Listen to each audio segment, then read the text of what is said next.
Some men follow their fathers into sport. Some women follow their moms. For Lisa Davidson, softball was a mother-daughter thing, as her mom was an awesome third baseman with the Zephyrs adult team in Satellite Beach. Davidson was throwing softballs almost simultaneously as learning to walk. By the time she was 6 years old, she was involved in girls' traveling teams.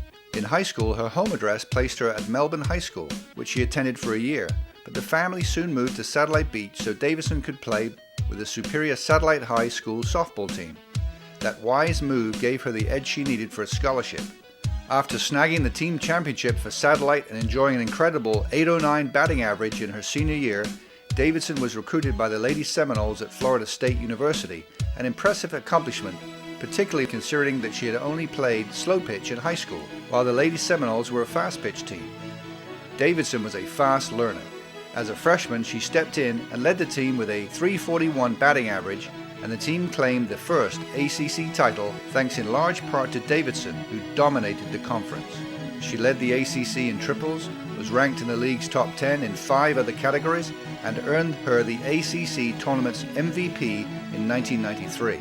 Davidson was the second Lady Seminole to be named an All-American. She finished her career with 4 consecutive ACC championships and 3 World Series appearances. In 2003, Davidson was honored as a member of the FSU 50th anniversary team, and in 2005, she was inducted into the FSU Hall of Fame.